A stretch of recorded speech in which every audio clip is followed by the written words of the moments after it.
Сайн байцгаана уу найзуудаа. Юу байцгаандаа авэцыг сонирхож залуучуудаа. Нисгүчин подкастынхаа энэ удаагийн дугаарт бүгд найдах Монгол Ард улс олон улсын нийслэгтээ ашиглаж байсан Монголын анхны тэрл дагаарын хөлөг 154 онгоцны талаар товчхон оруулъя.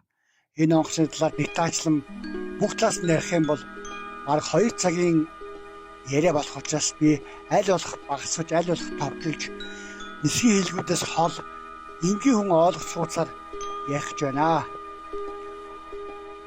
Одоогоос 38 1987 оны 11 сарын 2-нд Монгол улсын анхны хүнд даатсан зорчигч тээврийн 154Б агаарын хөлөг борт дугаар бүгд найдах Монгол Ард улс 85-564 дугаар бүхий онгоцыг Монгол улсын хөдөлмөрийн баатрыг авьяат нисгэж гэр батнасан дарахтаа үндэсний экипаж Улаанбаатар Москвагийн чиглэлд анхны зорчигч тээврийг нисгэж байлаа. Энэхүү 154 онгоц манай Монгол улсад нисэж гэснээр манай Монгол улсын иргэн агарын тээврийн Ахмад нисгчид, залуу нисгч нар орчин үеийн Boeing, Airbus, Fokker, Saab, Airsha 80, ATR-72, Embraer гэх орчин үеийн онгоцуудыг эзэмших бааз суурь болж өгсөн гэж би боддог юм аа. Монгол улсын нэр хүндийг өндөр төрсөн энэ аштай буянтай тэрл дагааны хөлгийн буйнаар Монгол улсын нисгч техникчдийн чадвар, мэдлэг дээшилж бүгд найдах Монгол Ард улсын нэр хүнд социалист орнууд болон бусад барууны орнуудад бүгд найдах Монгол Ард улсын МЯД компани нэр хүнд олон танигдж энэ онгоцны ачаар Берлин, Москва, Бээжин, Пхеньян, Варшав, Франкфурт дотроо нисэж гиснээр Монгол улсын иргэн агарын тээврийн МЯД компани болон бусад авиа компаниудын олон улсын нислэгийн үйл ажиллагаа эхлэхэд хамгийн их буян болсон хамгийн том бааз суурийн эхлэл болж өгсөн аштай буянтай ийм сайхан агааны хөлөг байдаг юм аа. МЯД компани хамт олонд мөн энэхүү онгоцоор нисчээсэн Ахмад нисгчид иргэн агарын тээврийн техник инженерүүд тэдний гэр бүл өр хүүхдүүд тань энэ өдрийн мэнд хүргье. Ингээ би та бүхэндээ зөвлөлтийн Орос улсын хамгийн алдартай агаарын хөлгүүдийн 154 онгоцны талаар товч дурдъя.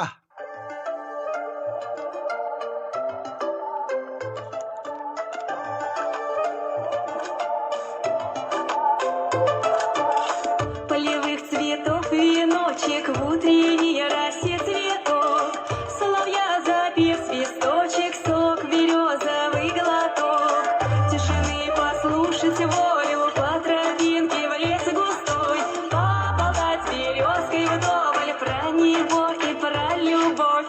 Матушка земля, белая березовика, для меня святая Русь, для других замолвника. Матушка земля, ой, белая березовика, для меня святая Русь, для других замолвника. Сколько мне еще годочков у кукушки поспрашать, про любовь свою девичью на ромашке погадать. Ключевой воды студеной, в сотах свежего леску, в чистом поле темной ночью, в небе звездном утону. Матушка земля, белая березовика, для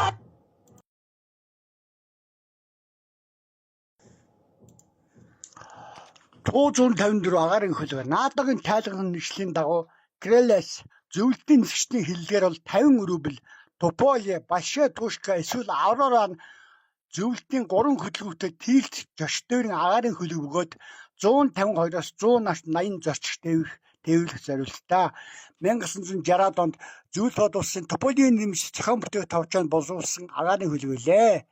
154 онгоцны анхны туршилтын нислэгийг 1968 оны 10 сарын 3-нд зөвлөлт бод улсын Гавьяат туршин нисгч Сухой экипаж үлджээ. Энэхүү агаарын хөлгийг 1970-аас 1998 он хүртэл Кубашевын нисэх үйлдвэрт хэд хэдэн удаа шинжилгээ хийж олон удаа үйлдвэрлэж байсан түүхтэй. Үйлдвэрлэлийн хэмжээ сард 5 нэгж төрж байсан оргил үе байсан гинлээ манайхаа. 1976-аас 1981 оноор 7 хоногт дунджаар нэгээс олон нисэх онгоц үйлдвэрлэж байсан тийм түүхтэй зөвлөлтийн хүчрэг үе байсан юм аа. 1980 онд жилд дээд олон 77 нэгж 154 агаарын хөлөг үйлдвэрлэдэг байжээ. 1998-аас 2013 онд 154 М онгоцны бага оврын үйлдвэрлэлийг Самара дахь Авекор үйлдвэрт бас хийж гүйцэтгэсэн түүхтэй байдаг юм а. 2013 оны 2 сард 998 дугаартай шийбэр гарсны дараа энэ компани энэ төлөвийн сонгоцны үйлдвэрлэл албан ёсоор дууссныг дэлхийд зарласан байдаг. 2000 оны эцэс хүртэл Орос улсын дунд дайн чиглэлийн гол сонгоцны нэг байсаар ирсэн ба зөвлөлтийн хамгийн алдартай зөвлөлтийн брэнд болсон Тилт Жоштевийн агаарын хөлөг байлаа. 154 бол дэлхийн хамгийн хурдан цуврал Жоштевийн онгоцуудын нэг бөгөөд 900 км-с дээш хурдтайгаар аялдаг юм а. 154 оны нислэгийн хамгийн богино зогсолтгүй маршрут нь Ташкент Намаган 189 км-ийн хамгийн урт маршрут нь Москва Нюргерний Якут дахь Нюргерни гэж Оросын хот руу 5040 км аялсан байдаг юм а. 104 Ан 10 ил 18 онгоцыг орлох орчин үеийн шинэ үеийн зөвлөлтийн дунд зайн сонгоцны урьдчилсан боловсруулалт 1963 онд Туполийн зуг төслийн товчоонд ерөнхий зохион бүтээгч Дмитрий Сергеевич Марков орлогч Николай Андреевич нарын удирдлагуудаар эхэлсэн төвхтэй юм аа манайха. Туполев дараа нь Сергей Михайлович Игэр ерөнхий зохион бүтээгч болж 1975 оноос хойш Александр Сергеевич Ишнекартт зохион бүтээгчд үүрэг ногдсон байдаг юм аа. 154 агаарын хөлөөтэй өршөлдөх зохион бүтээгч Илүүшний алдарт ил 72 гэдэг завар гарсан боловч цаашдын хөгжүүлэлт хийгдэг байна. Мэдээж тэр үед Илүүшин алдарт ил 62 агаарын хөлгөө хийчихсэн учраас нэг их ач холбогдол өгөөгүй байна энэ тал дээр. 1960-аад оны дундуур Туполевийн зохион бүтээх товчоор тухайн үед бүтээсэн Америкийн Boeing 727 Boeing 727 гэхдээ Boeing 727 хийж бас болно манайха. Тэр онгоцоос дутгааргүй орчин үеийн зорчигч тээврийн нисэх онгоц бүтээх зорилт тавьж эхэлсэн байна зөвлөлтийнхэн. Энэхэд бол зөвлөлтийн 154 онгоцны агаарын хөлөг Америкийн Boeing 727 агаарын хөлөгтэй өрсөлдөгч хийж болно. Монгол улс 154 B2 болон 154 N агаарын хөлгүүдээ 1994 онд агаарын дээрээс хасгаас өмнө мөн л Boeing 727 агаарын хөлгөөтэй болчихсон байсан. 1992 онд бүгднээм Солонгос улсаас 2 нэгж Boeing 727 хүлээж авсан байдаг.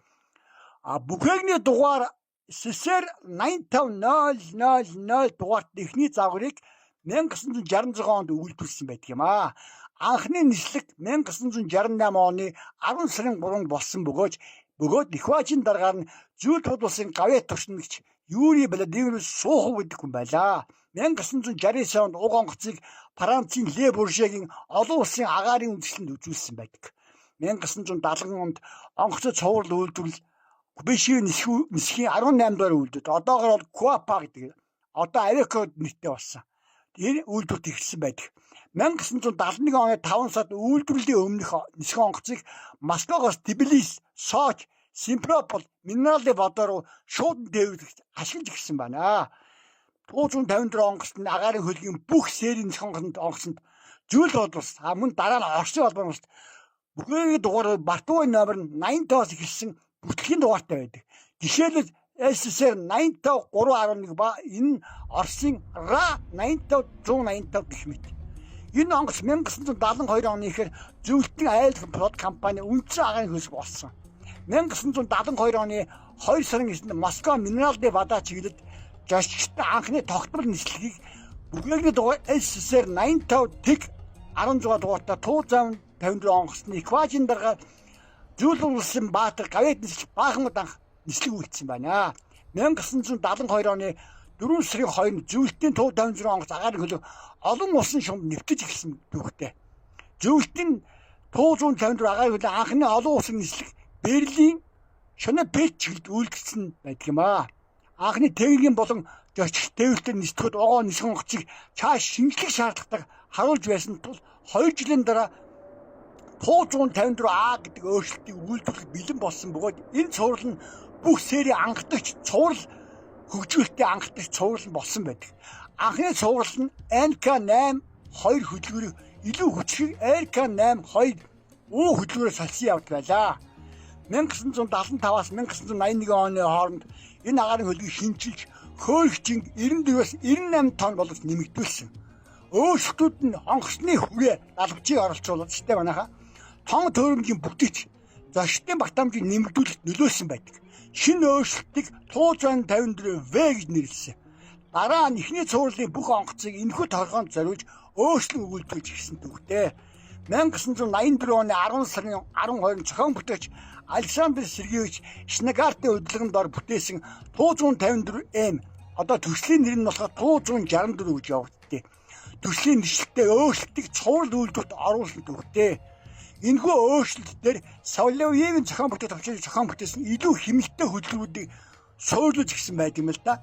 Энэхүү өөрчлөлтийн онгоцыг хөөрөх хамгийн их чинь 100-аас 104 тонн болж өссөн байдаг. Зөвлөлтийн аялал прод компани захиалгаар анх 9 агаарын хөлгийг ачааны онгоц болгон өөрчилсөн бол уг төслийг анхдагч нь 154T дараа нь 154C карго гэсэн үг шүү дээ. Нийлсэн байдаг. Мөн нийт 5154 агаарын хөлгийг нисэг лавртаар болгон хувирсан байдаг юм аа.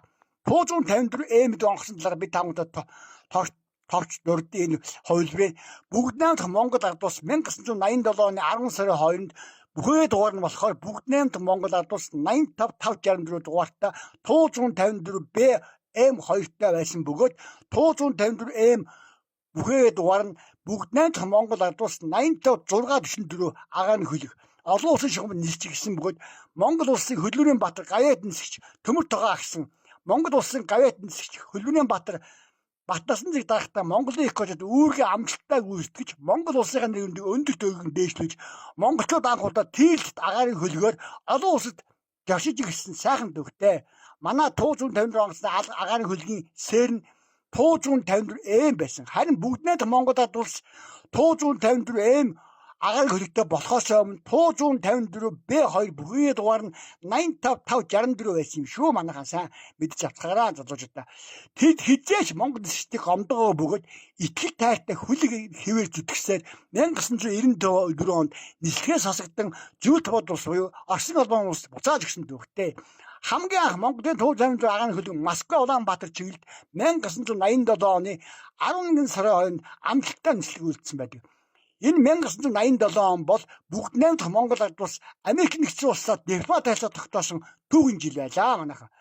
154M сэр бол 154 онгоцын B2 онгоцыг гүнзгий шинжилсэн цуврал юм л да. Эхний нислэг 1982 онд болсон бөгөөд аялданы нислэг 1984 онд эхэлсэн.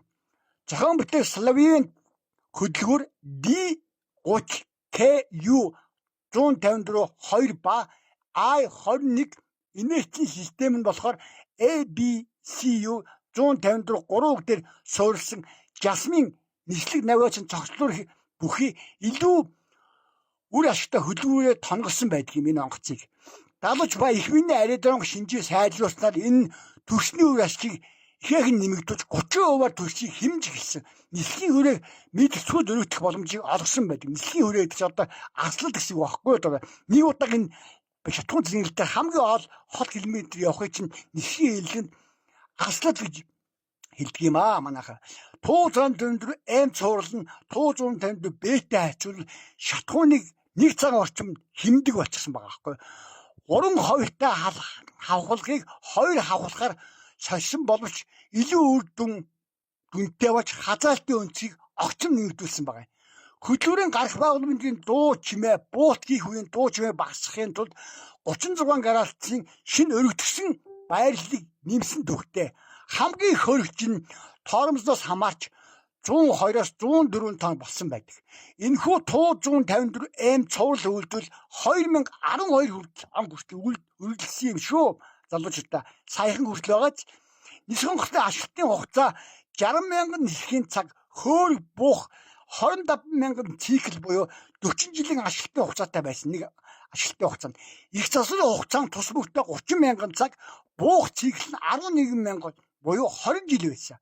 Нисхийн нөхцөлд байгаа онгоцны үн үйлдвэрлэсэн жилээс хамаарч тэг 14-өөс 28 сая долларын үнэтэй байсан байна. Туу 154 М агааны хөлгийн нийт 321-ийг үйлдвэрлэсэн байна. 2011 оны 5 сарын байдлаар Оросын агаар сансны хүчинд Авеко компани бүхний дугаар 85041 ба 85042 дугаартай агаарын хөлгийн үйлдвэрлэж шилжүүлсэн байдаг.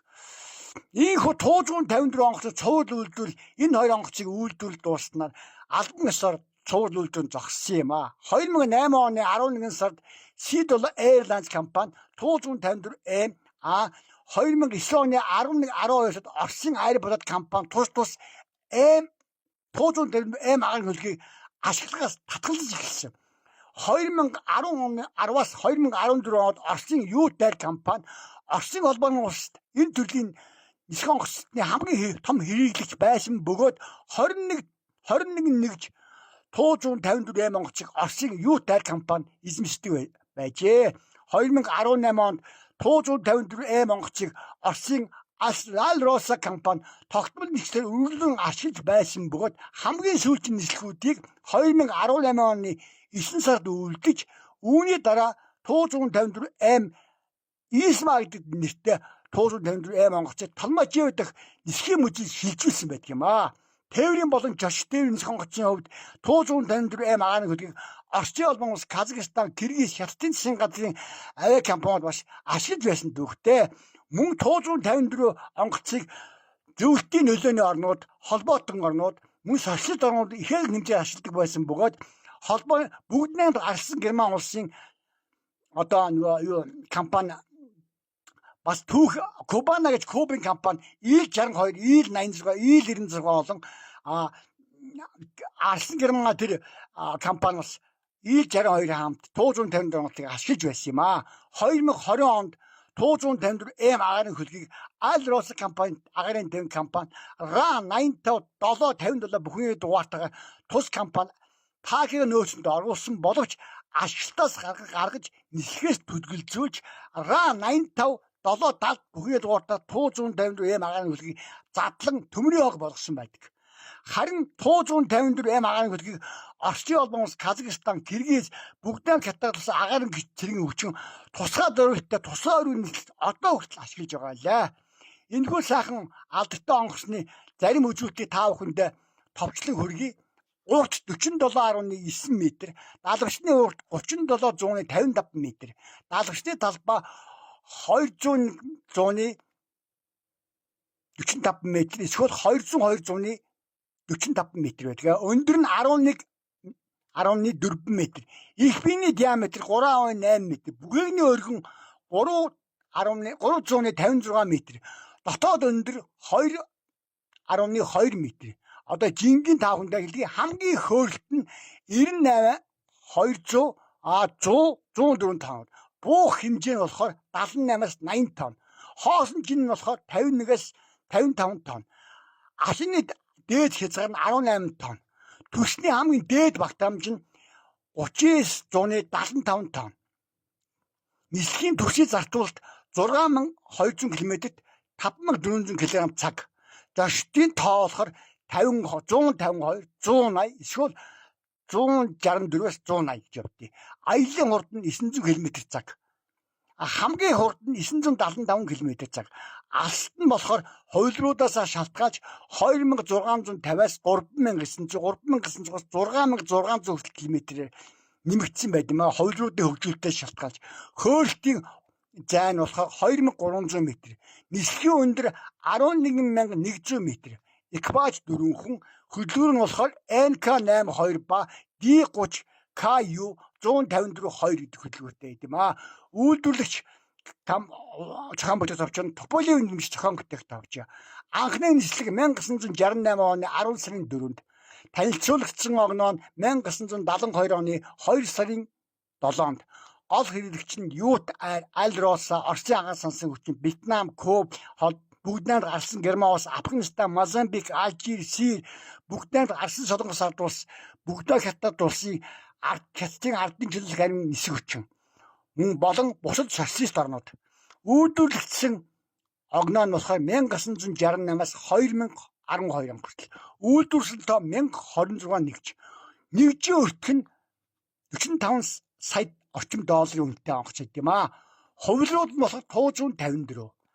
За одоо үйлдвэрлэлийн талаас бид хамтдаа нэг баг зэрэг хэлье. 1970-аас 1998 оны хооронд 154 цувралын 918 нэгж агаарын хөлгийг бүтээхэд байсан юм. 1980 оны сүүлчээр сайжруулсан карго ачааны 9 нэгж 154 C болон 313 нэгж 154 M агаарын хөлийг үйлдвэрлэсэн байжээ. 2013 оны 2 сарын 19-нд 154 онгоцны цуврал үйлдвэрлэл албан ёсоор зогссон өдрийг явдаг юм аа. Самара хотын нисэх үйлдвэр Авеко компани 1970 оноос хойш 154 онгоцыг үйлдвэрлэсэн Кубешивийн нисэх үйлдвэр 998 сэрийн дугаартай цуврал сүүлчийн 154 онгоцыг үйлдвэрлэж Оросын агаарын сүнсийн хүчилд мэдлэлд шилжүүлсэн байдаг дөхтэй. Дараа нь Самара дахь үйлдвэр нь байнгын засвар үйлчилгээ их засвар нисэх онгоцны ажилтны хугацаа уртсах янз бүрийн сервис ажиллагаа үргэлжлүүлэг явуулсан байдаг. 154 агаарын хөлгийн зөвлөлтөд оршуулсан хамгийн алдартай ИЛ-62 134 агаарын хөлгийн дараа орох домогт бүтээл болсон бод одоо хүртэл Оросууд энэ онгоцтой тун их хайртай байдаг. 154 онгоцтой агаарын хөлгийг хамгийн сайн олон түгэж сурталчилсан кино бол 1979 онд хийсэн зөвлөлтийн Эквадорын сарын кинодыг монголчууд таавхан надад хэлүүлдэхөө мэдж байгаа. Монголчууд бид энэхүү зөвлөлтийн алдартай олон сая үздэг байлдан дагуулсан Эквадорыг одоо хүртэл үзэж дуртай бөгөөд энэхүү кино дэлгэсэнд гарснаар зөвлөлтийн Авиаплат компани 154 онгоцоор үйлчлэх агаарын жошчийн тоо 1979 онд эрс нэмэгдсэн гэдэг. 2010 оны хэд Эквадор киноны шинэ маягийн хувилбар гарсан бөгөөд энэ кинонд 154 онгоцны дараагийн хувилбар Ту 204 гэж Оросын орчин үеийн онгоцыг сурчсан байлмаа. Одоо Ту 204 нь Ту 214 сэрээр гарч байгаа байлаа. Зүйл бодвол нийт 151 154 онгоцыг 54 онгоцоо бусад социалист орн болон зөвлөлтийн нөлөөний холбоотой орнууд руу экспортсон дүүхтэй тийм аа. Олон нийт 154 онгоцыг хамгийн хосолцсон аюултай тааруу агаарын хөл гэж ойлгодог юм аа. Тийм биш юм шттэ манайхаа. Ер нь шинжлэх ухааны онолд хамгийн аюулгүй тээврийн хэрэгсэл чинь нисэх онгоц байдаг юм шттэ. Харин Америкийн DC-10, DC-8, Boeing 747 агаарын хөлөг нисхийн төвд хамгийн оос гаргасан бод ойролцоогоор 60-аас дээш удаа осолцсон байдаг. Харин зөвлөлтийн Орос улсын 154 нийт 50 орчим удаа осолцсон албан ёсны тоо байгаа шүү. Харин ихэнх хүмүүс 51-аас 70 удаа осолцсон гэж буруу ойлгодог. Энэ осолцсон шалтгаан нь янз бүрийн шалтгаантай бөгөөд нисгчдийн алдаа, тэгийн үзүүлэлт, сервисийн үйл ажиллагааны хуудуудаар дутуу байдал, цаг агаар болон олон улс нисж явахт нь алан хядагч дэмжлэлт барьцаалагдж явахдаа сүнсэн тохиолдол маш их байдаг гэдгийг та бүхэндээ хэлэх юм аа. За ингээд би та бүхэнд зөвлөлтийн Орос улсын хамгийн алдартай ИЛ-62 134 онгоцны дараа ордог агаарын хөлгүүдийн нэг 154 онгоцны талаар хамгийн товч ойлголт өгсөн гэж бодож байна. Монгол улсын хөлбөрийн баатар гавьяд нисгч Төмөр Тогоо гэсэн Монгол улсын хөлбөрийн баатар гавьяд нисгч Батнаас нэг манай шилдэг нисгч Бөөрэ ах нар одоо Бөөрэ хиллэхгүй ах бүх өвгөн буурал багш нар Эквадорын дахта энэ багууд энэхүү сайхан агаарын хөлөө дайн дэлхийд аялж Монгол улсынхаа нэр хүндийг өндөр дэвээр сурталж явсан манай иргэний агаарын төвийн тийш агаарын хөлгийн ангадагч түүхийг гарган тавьсан жигүүртэй хүрээгээ уусын дээгүүр жилдээ өрмө газарт өдөртөө очиод ирдэг гээд 154 Б 2 154 М мөнгөн цагаан хөлбөмбө бариад дуулж явсан алтан үе хизээш мартаж түүх болон үлдсэн гэдгийг мадаар хэлүүлэхгүй Монголын бүх ард түмэн мэднэ. Энэ сайхан онгоцоор олон улсад аялж байсан хүмүүс одоо хүртэл байгаа. Энэ сайхан онгоцыг жолоодон мөн хөнгөх тэнгэрт дүүлж явсан алдартай нисгч ах нар тэдний үр хүүхд үр сад одоо хүртэл байгаа. Ингээд та бүхэнд би 154 онгоцны талаар өөрийнхөө мэддэг талаас ярьлаа. Хэрвээ би орчуулж энийг хүргэе гэвэл баг 2 цагийн ажиллагаа болох юм байна. Яагаад 2 цагийн ажиллагаа болонгүй энэ онгоцыг бүр деталь задлаад хөдөлгүүр, их бие, кил, стабилизатор, шаши, ариатай холбоо, цахилгаан хэрэгсэл бүгдийг задлж ярих юм бол нэгдүгээр нуршуу болно. Хоёрдугаар та бүхэн нисхийн хэллийг тэр болгон ойлгохгүй байгаа учраас би энэ подкастлуудаар аль болох эсгийн хэлгээс холуур та бүхэндээ ойлгохыг хүсэж байгаа юм шүү. Ингээд эцэст нь та бүхэндээ нэг дүгдэх зүйл хэлгээд Монголын анхны Тил дагааны хөлгийн анхны үйлчлэгч Бортпродник хаян хэрвээ нэргүй ихтэй энэ өдрийн мэндийг өргөд та минь урт насалж удаан жаргаар гэж энэ подкастаа төгсгöö. За баярлалаа та бүхэндээ. Дараагийн дугаартаа би та бүхэндээ бүгд найз Монголд болсон агаарын хүчин 1984-өөс 1986 онд хүлээн авсан алдартай дайрагч тээвэрлэгч нэстэ тэрэг Mi-24 нэстрийн талаар дурдах болно. За баярлалаа. Та бүхэн сайхан амраарай.